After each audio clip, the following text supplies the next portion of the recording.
꼬일교회와 어린이교회 친구들 안녕.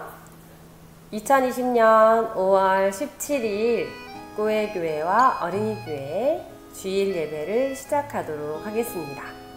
오늘의 찬양은 내 안에 부어주소서, 그리고 하나님의 꿈, 그 다음 우리가 너무 사랑하는 예수님처럼, 그 다음에 예배 시작회로 예배를 시작하겠습니다.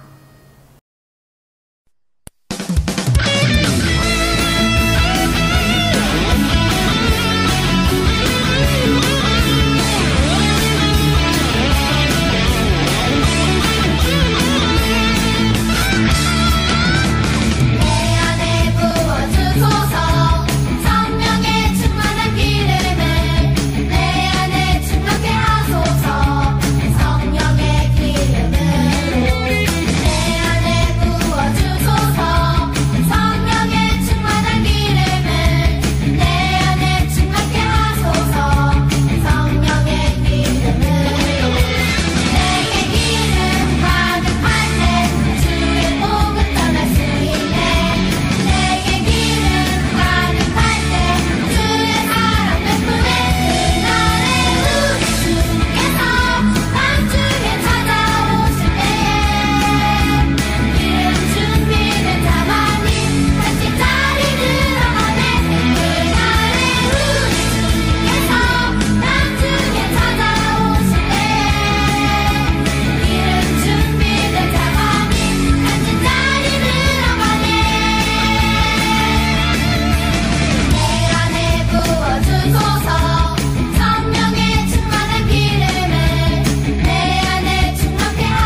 이 시간에는 우리의 마음과 정성을 모아서 사도신경으로 우리 신앙을 고백할게요. 꼬회교회 친구들은 모두 마친 후에 다 함께 아멘 하고, 어린이교회 친구들은 함께 외우겠습니다. 나는 전능하신 아버지 하나님, 천지의 창조주를 믿습니다. 나는 그의 유일하신 아들 우리 주 예수 그리스도를 믿습니다. 그는 성령으로 잉태되어 동정녀 마리아에게서 나시고 본디오 빌라도에게 고난을 받아 십자가에 못 박혀 죽으시고 장사된 지 사흘 만에 죽은 자 가운데서 다시 살아나셨으며 하늘에 오르시어 전능하신 아버지 하나님 우편에 앉아 계시다가 거기로부터 살아있는 자와 죽은 자를 심판하러 오십니다. 나는 성령을 믿으며 거룩한 공교회와 성도의 교제와 죄를 용서받는 것과 몸의 부활과 영생을 믿습니다. 아멘. 이 시간에는 우리 친구들 성경 목록송을 부르겠습니다.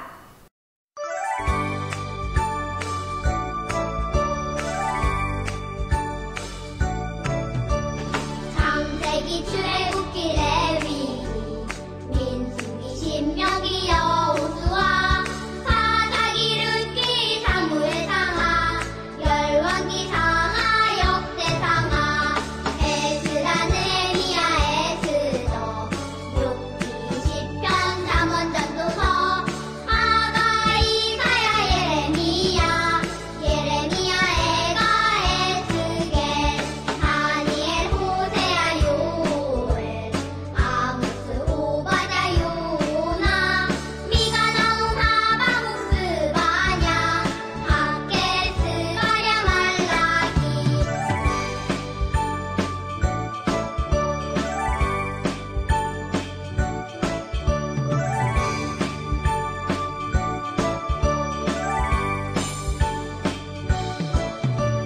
마태, 마가, 누가, 요한, 사도행전, 로마서, 고린도, 전후, 갈라디아서, 에베소서, 빌립보서, 골로새, 데살로니가, 전후서, 디모데, 전후, 디도서, 필레몬, 히브리, 야고보, 베드로, 전후, 요한일서, 유다서, 요한계시록, 구약 39권에다 신약이 17권으로 성경은 66권이다. 전도사님이 오늘은 대표 기도를 하겠습니다. 두 손 모으고 기도할게요. 사랑의 하나님, 감사합니다. 5월이 들어서 셋째 주일 예배를 드릴 수 있도록 은혜를 베풀어 주신 것을 너무 감사드려요. 하나님, 지금 우리가 코로나19가 좀 잠잠해졌었는데 다시 확산되어지고 있습니다. 누가 감염되었는지 모르겠지만 어서 속히 나와서 검사를 받고 빨리 치료되어서 우리가 학교도 갈 수 있고 교회도 마음껏 올 수 있도록 우리나라를 지키고 보호하여 주시고 전 세계에서 코로나19로 아픈 사람들이 낫는 역사를 허락하여 주시옵소서. 하나님, 우리는 눈에 보이지 않는 작은 세균 하나에도 이렇게 겁이 나고 두렵습니다.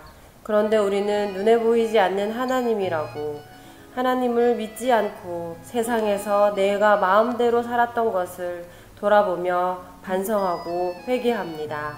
세상에 많은 사람들이 하나님이 눈에 보이지 않는다고 하나님을 없다고 말하는 사람들도 있었습니다.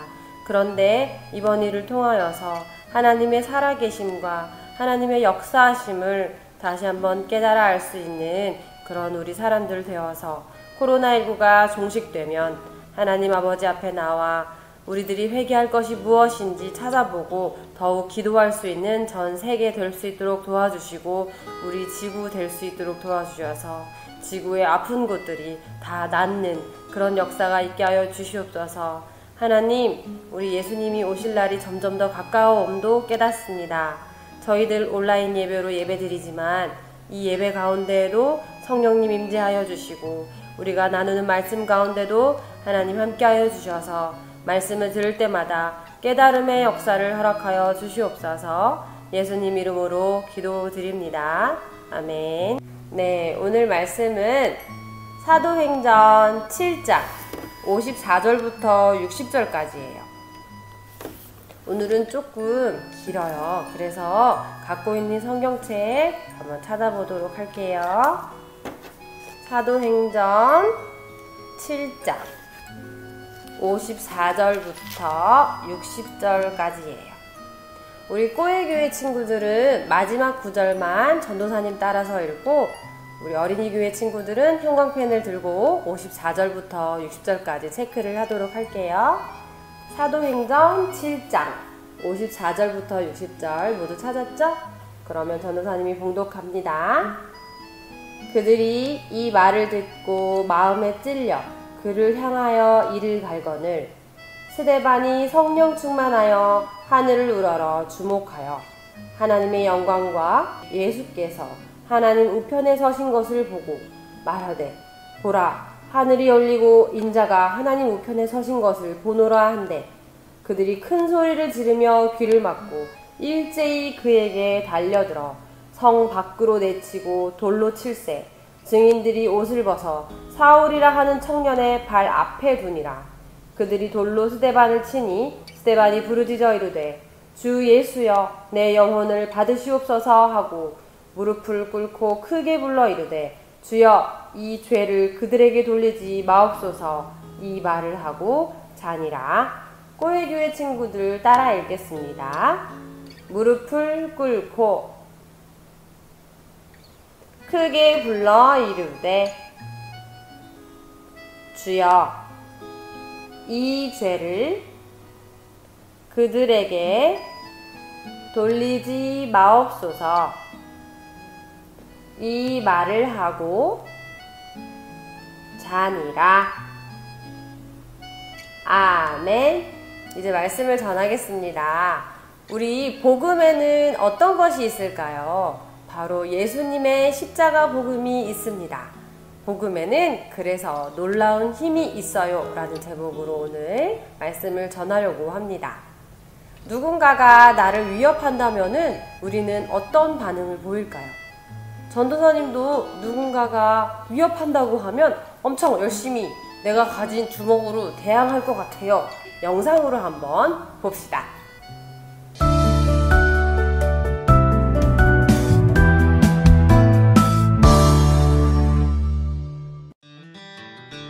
예수님을 믿는 사람들이 점점 늘어났어요. 예수님의 제자인 사도들은 7명의 집사를 뽑았어요. 스데반, 빌립, 브로고로, 니가노르, 디몬, 바메나, 니골라예요. 이들은 성령과 지혜가 충만하고 사람들에게 칭찬을 받는 사람들이었어요. 어느 날 스데반이 잡혔어요. 예수님을 전했기 때문이에요. 예수님을 죽였던 사람들은 예수님의 복음이 전해지는 것을 매우 싫어했어요. 그래서 스데반이 하나님의 이름을 모욕했다며 고소했어요. 결국 스데반은 그들이 던진 돌에 맞아 죽게 되었어요. 예수님을 죽였던 사람들은 베드로와 요한도 괴롭혔어요. 스데반도 죽였지요. 하지만 복음은 끊어지지 않았어요. 복음에는 힘이 있기 때문이에요. 그 복음이 오늘 우리에게도 전해졌어요. 우리 친구들 영상을 잘 보았나요? 누가 등장했죠? 바로 스데반이었어요. 스데반은 어떤 사람이냐면 예루살렘 교회가 뽑은 7명의 집사님들 중에서 한 사람이었어요. 7명의 집사님을 뽑게 된 계기가 있었는데, 예수님의 제자는 총 몇 명이죠? 12명이에요. 12명의 제자들은 날로 부흥하는 많은 사람들을 감당할 힘이 없었어요. 왜냐하면 말씀도 읽어서 말씀을 전해야 하고, 그리고 어려운 사람들도 구제해야 되는데, 이 어려운 사람들이 점점 늘어나는 거예요. 사람들이 많아지니까. 그래서 할 수 없이 7명의 집사님을 뽑기로 했어요. 그 기준은 첫 번째, 지혜가 많아야 돼요. 두 번째, 성령님에게 아주 붙들려 있는 사람. 그래서 이것을 성령 충만이라고 하는데, 지혜와 성령이 충만한 그분은 누구인가 해서 뽑아가지고 7명을 뽑았어요. 스데반, 빌립, 브로고로, 니가누르, 디몬, 바메나, 니골라, 이렇게 7분을 뽑았어요. 그 중에 우리 스데반 집사님께서는 굉장히 성령이 충만하신 분이었어요. 그런데 스데반 집사님은 무슨 일을 하셨을까요? 은혜와 권능이 충만하여서 십자가에서 죽으시고 부활하신 예수님을 전했어요. 세상의 유대인들, 대제사장, 바리새인 이런 사람들은 예수님도 죽였는데 스데반의 말이 얼마나 불편하게 들렸겠어요. 마음에 찔림이 있었다라고 오늘 본문에 나와 있어요. 54절을 보면은 그들이 이 말을 듣고 마음에 찔려 그를 향하여 이를 갈거늘 이라고 표현했어요. 한 구절이지만 그 구절 안에서 무엇이 느껴져요? 엄청 분노하고 있음이 느껴져요. 이때 그들은 누굴까요? 일곱 집사님? 아니죠. 예루살렘 교회 사람들? 아니에요. 유대인들. 예수님을 믿지 못하는 유대인들이었어요. 그리고 그들은 어떻게 하기로 했냐면 스데반을 예수님처럼 고소하기로 했어요. 산헤드린이라고 하는 그 공회가 있어요.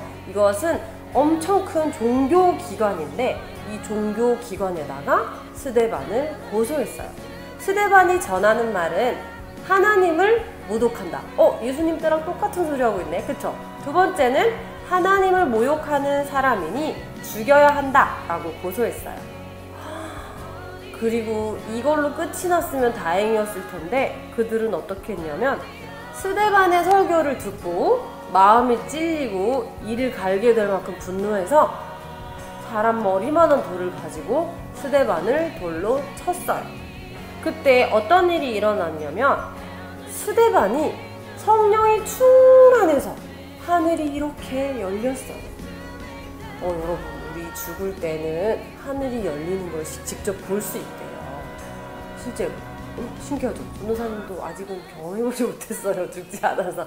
근데 하늘이 이렇게 열리고 스데반이 무슨 장면을 보냐면 하나님의 영광과 예수님께서 하나님 우편에 서 계신 것을 보았다라고 되어 있어요. 그리고 말했어요. 보라, 하늘이 열리고 인자가 하나님 우편에 서신 것을 보노라 이렇게 얘기했더니 그들은 귀를 막고 큰 소리를 질렀어요. 아니야 이렇게. 선생님 목이 약간 쉬었죠? 맞아요. 아니야 그거 아니야 막 이렇게. 얼마나 사탄이 싫어하는지 알아요? 왜냐하면 예수님이 승리하셨거든요. 그래서 대제사장, 바리새인 그리고 종교기관에 속해 있는 높은 사람들은 스데반도 죽이려고 마음먹고 돌로 치기 시작해서 스데반은 결국 죽고 말았어요. 그런데 그냥 죽었을까요? 그러지 않았어요. 오늘 말씀에 59절 정말 스데반은 성령이 충만하신 분이었어요. 전도사님은 누가 나를 돌로 치면 막 도망갔을 것 같아요. 솔직히 무서워가지고. 여러분도 똑같지 않았을까요? 그쵸? 근데 거기서 스데반이 부르짖어 이르되 주 예수여 내 영혼을 받으시옵소서. 막 돌 이렇게 맞고 있는데 뭐라 그래요? 주 예수여 내 영혼을 받으시옵소서. 그리고 한 가지 더, 주여 이 죄를 그들에게 돌리지 마옵소서 라고 했어요. 그리고 나서 돌아가시게 됐는데 성경에서 60절에는 잔이라 라고 표현되어 있어요. 하나님이 보시기에 예수님을 믿는 사람들의 죽음은 잠을 자는 것과 같은 거예요. 그래서 예수님이 재림하시면 자고 있는 하나님의 자녀들이 어떻게 될까요? 다시 다 일어나서 예수님이 불러주시는 대로 순서대로 하나님의 나라에 들어갈 수 있게 되겠죠. 사랑하는 여러분, 기독교의 역사를 보면 예수님을 믿는 사람들을 박해하는 일은 아주 계속 있어 왔어요. 예수님이 계실 때에도 예수님을 죽이려는 사람들이 있었고 오늘 나왔던 스데반이 있을 때에도 스데반을 죽이려고 한 사람이 있었어요. 그러니 예수님을 믿는 사람은 계속해서 핍박을 받는 게 어떻게 보면 당연해요. 예수님에 대해서 욕하는 사람들이 옛날에 있었다고 지금 없는 게 아니란 얘기예요. 왜냐하면 이 복음이 생명이 있어요. 예수님이 태어났을 때부터 시작해서, 아니 그 전부터 복음은 계속해서 전해져 왔고, 지금 우리의 마음에 들어와서 누가 계시죠? 성령 하나님이 계시잖아요. 예수님은 이렇게 생명이 있고 아직도 살아계시고 영원히 살아계시는 그런 분이에요. 다른 종교들은 기독교를 종교라고 말하지만 예수님을 믿는 우리는 뭐라고 얘기해야 될까요? 진리라고 말해야 돼요. 예수님의 복음은 곧 뭐다? 진리인 거예요. 여러분은 무엇을 믿고 있나요? 진실된 하나님 예수 그리스도를 믿고 있어요. 아멘! 하나님께서는 우리에게 이렇게 스데반의 이야기를 통하여서 가르쳐주고 싶은 것이 있으셨어요. 복음 그 자체가 생명을 지니고 있고, 그리고 이 복음을 충분히 마음에 충만히 성령님을 통하여 받은 분들은 어떻게 하신다? 자기를 핍박하는, 또 예수님을 핍박하는 그 수많은 사람들을 용서할 수 있을 만큼 마음에 사랑이 가득해진다. 그리고 이 생명력 있는 복음의 힘을 경험하면 전하지 않고는 배길 수가 없어요. 그래서 전도사님이 여러분을 놓고 기도하는 게 있어요. 여러분이 성령이 충만해지기를 기도해요. 그래야지 우리 친구들을 보고 믿지 않는 부모님, 믿지 않는 형제들, 믿지 않는 친구들 다 예수님을 믿고 천국에 갈 수 있는 놀라운 역사가 있게 된답니다. 우리 친구들 오늘 말씀을 마음에 꼭 새기고 잊지 않았으면 좋겠어요. 복음에는 생명이 있습니다. 그것이 바로 놀라운 힘입니다. 기도하겠습니다. 사랑의 하나님 감사합니다. 세상은 예수님을 믿는 사람들을 핍박합니다. 비단 우리 지금 살아가는 시대에서만 있었지 않고 예전에 예수님 때도 그랬고 스데반 집사님이 계실 때도 그랬고 지금도 그렇다는 사실을 오늘 말씀을 통해서 배웠습니다. 예수님을 믿는 사람들이 왜 핍박을 받는지 가만히 살펴보니 복음은 바로 놀라운 힘이 있는 생명의 말씀이었기 때문임을 오늘 말씀을 통해서 알 수 있습니다. 스데반 집사님은 아픈 돌에 맞아서 순교하셨지만 그 와중에도 그 모인 사람들을 용서해 주셨습니다. 마치 예수님이 십자가에서 많은 사람들을 용서해 주신 것처럼 그렇게 스데반 집사님도 성령이 충만하여서 천국에 가셨다는 사실을 오늘 말씀을 통해서 알게 됩니다. 우리들도 예수님을 전하면서 핍박을 들을 수도 있고 또 용기가 필요한 순간이 있을 수도 있다는 사실을 알게 되었습니다. 그렇지만 우리 안에는 성령과 지혜가 충만하여서 예수님을 전하는 것이 우리 삶의 비전이 되게 하여 주시고 사명이 되게 하여 주셔서 이 땅을 살아갈 때 힘들고 어려운 일을 겪을 때 무조건 하나님 앞에 나와서 기도할 수 있는 우리 친구들의 삶이 되게 하여 주시옵소서. 하나님, 오늘의 말씀을 마음에 새깁니다. 마음에서 또 삶에서 많은 성령의 열매 맺게 하여 주시옵소서. 예수님의 이름으로 기도합니다. 아멘. 자, 이제 우리 친구들 기쁜 마음으로 찬양하겠습니다.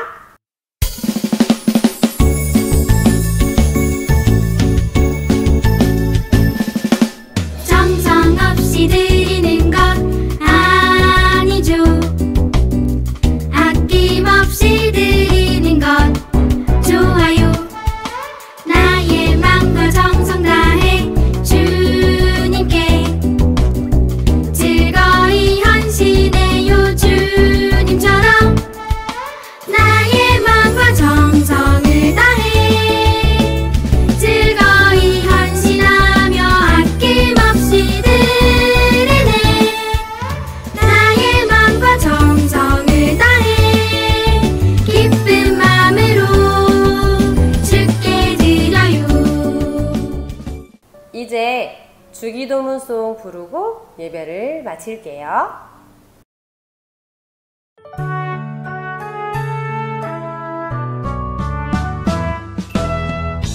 하늘에 계신 우리 아버지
광고가 있습니다. 5월 성경 읽기표 열심히 하고 있지요? 그리고 5월 17일은 스승의 날이 지난 후에 이렇게 드리게 되는 주일인데요. 우리 친구들 선생님들한테 오늘 감사하다고 문자라도 한 통 보내주면 좋겠어요. 왜냐하면 우리 친구들이 코로나19에 걸리지 않고 건강하게 잘 지내게 해달라고, 또 하나님을 잊지 않고 하나님의 성전을 향하여서 마음을 두고 살 수 있도록 날마다 기도해주고 있는, 매일매일 기도해주고 계시는 분들이 바로 여러분의 선생님이기 때문이에요. 특별히 김남순 선생님께서 몸이 좋지 못하셔가지고 지금 항암 치료를 받고 계신데 우리 친구들이 기도해주시면 좋겠어요. 그 아프신 중에도 친구들 많이 보고 싶다고 매일 기도하고 계시답니다. 그리고 우리 정미자 선생님께서도 고학년 친구들을 매일 기다리세요. 지난주에는 그래도 이제 코로나19가 조금 잠잠해져서 많은 친구들이 교회에 나오기 시작했는데 아직도 나오지 못하고 있는 친구들이 있잖아요. 그 친구들 위해서 매일 기도해주고 계시니까 정미자 선생님께도 감사 인사를 문자로 드리면 좋겠어요. 그리고 우리 어린이교회 대표 선생님 있으시죠? 맞아요. 김혜진 지기님 위해서도 우리 친구들이 기도해주고 또 톡도 감사톡 드리면 좋겠어요. 김혜진 지기님이 여러분의 간식을 매주 준비해 주셨거든요. 코로나19 사태가 있을 때도 꼭 나오는 친구들을 위해서 점심을 준비해 주셨고, 여러분이 예배 인증하면 보내줬던 기프티콘도 사실은 어린이교회에서 회의하고 결정해줘야지 할 수 있는 일들인데 김혜진 지기님께서 우리 여러분을 위해서 아주 애써주시고 계시다는 사실도 기억해줬으면 좋겠습니다. 오늘은 광고가 조금 길었네요. 5월 17일 오후 예배 때는 손님이 오세요. 좋은 씨앗 이강형 목사님이 오시는데 집에 있는 청소년 청년인 분들 있죠. 청소년 청년이 뭐냐고요? 중학교, 고등학교, 대학교 다니는 사람을 청소년 청년이라고 불러요. 대학교 졸업했는데 직장 다니는데 결혼을 안 했다. 그분도 청년이에요. 우리 집에 있는 청소년 청년들을 오후 예배, 오후 2시거든요. 와서 예배 드리면서 좋은 말씀 잘 기억했으면 좋겠다고 얘기해줬으면 좋겠어요. 그래서 등 떠밀어 주세요. 우리 어린이교회 친구들, 꼬일교회 친구들 할 수 있죠? 네, 그러면 우리 이제 다음 주에는 더욱 건강하고 예쁜 얼굴로 만나기로 해요. 안녕!